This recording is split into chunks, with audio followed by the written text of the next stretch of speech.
got a call from E-Money Bags, so I went into the hallway to talk to him. When I told Bags that I was at Irv's studio, he said, "Tell that nigga Irv that E-Money Bags said what up, he know me." I told Irv, and his face instantly changed, like he was nervous all of a sudden. What's that about? I wondered.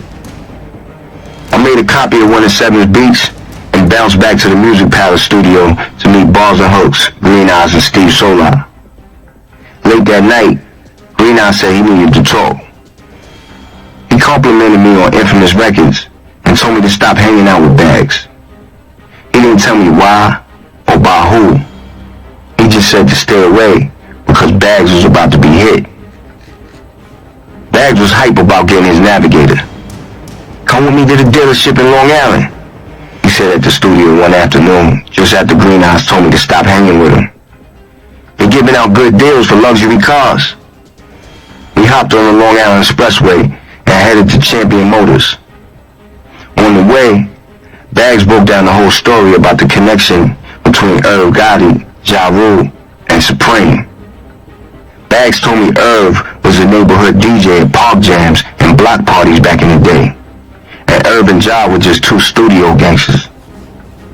Irv Gotti and Ja Rule, they were the herbs in the hood, and now Supreme's got them under his wing, Bags said.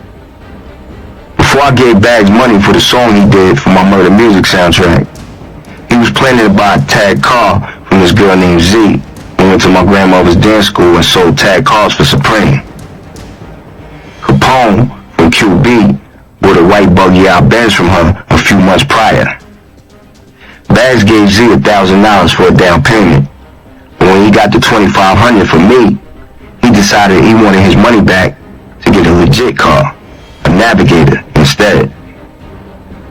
"You gotta take that up with Preem," Z told him, "because he told me not to give you anything back." Supreme brushed Bags off like he was a punk. Bags was a member of a Jamaica Queens gang in the late 80s called the Young Guns that had a big brawl with another gang from Jamaica, the Lost Boys, at Sunrise Multiplex. Somebody was shot in the eye and killed inside the theater. Bags was the shooter. He's the reason why that movie theater has metal detectors to this day. Bags told me he was coming out of the Coliseum on Jamaica Avenue one day and saw Preem parked in a Land Rover with a dude named Black Just, another well-known member of the Supreme team, in the Rover's passenger seat. Bags proceeded to shoot up the Rover with bullets, learning later that he missed Preem and shot Black Just in the upper inner thigh. Instead of driving Just to the hospital, Preem drove him 10 minutes away to the hood and told somebody else to take him 10 minutes back so the D's wouldn't question him. Black Just bled to death, but if Preem would have dropped him off at Mary Immaculate Hospital right around the block from the shooting, Just might have lived. 50 Cent felt the same way about Irv and Ja, Bags said, and he didn't get along with Preem either. So when 50 first came on the rap scene with songs dissing Irv and Ja, Preem put a hit on 50, and that's why 50 got shot up. Bags knew that Preem put a hit on him too for killing Black Just, but he said he was going to kill Preem first. Now I understand what Green Eyes was telling me and why Irv Gotti looked like he seen a ghost when I told him I was on the phone with Bags, and why Ja Rule was acting tough on that Limp Bizkit tour. I was thinking as Bags spoke. He figured he had Preem to protect him. At the end of 2001, I received my certified gold album plaque for HNIC. Having only produced 2 songs on the HNIC, not because I only wanted 2 beats. I was forced to find other producers because Havoc wasn't showing any excitement or enthusiasm about my solo project. I wish Hav would have done the whole album. Shortly after I got my gold plaque, Bags went to go check Havoc in Freeport. After the break-in, Hav's uncle, Lamik, gave Havoc 2 pit bulls, Black and Blaze. They ran loose in the yard and barked at all who passed by, especially mailmen and delivery people. We walked up to the gate surrounding the house, and the dogs went bananas, acting as if they wanted to kill Bags. They looked crazy. Hate and fury filled their faces, barking like never before. Bags couldn't even come inside the gate because I couldn't control him. And when Havoc came out, he couldn't either. Hav had never met Bags before, so he came to my truck and made small talk. We were in the area, so I just wanted to introduce them. Bags and I drove back to Queens, parked in front of Majesty's crib in Hollis. We sat in Bags' Navigator and played PlayStation for a while. I'm gonna come get you early in the morning so we can start working on that mix CD together, I said. Cool, he said.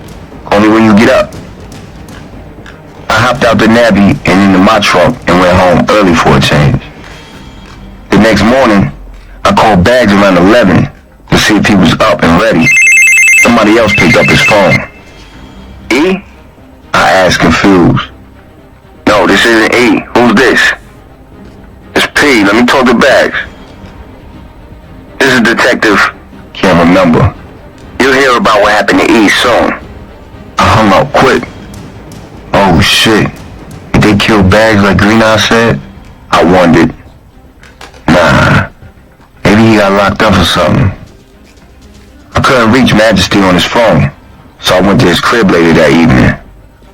Majesty and a few others were sitting on the steps in front of his door with a big bottle of Hennessy in plastic cups. Madge explained that his family was having a cookout earlier that day in his backyard.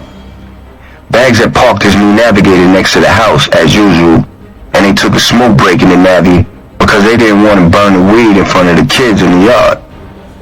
Madge ran back to the house to get a plate of food before it was all gone. And while he was filling up his plate, 4 masked gunmen ran up to the Navi from behind and opened fire.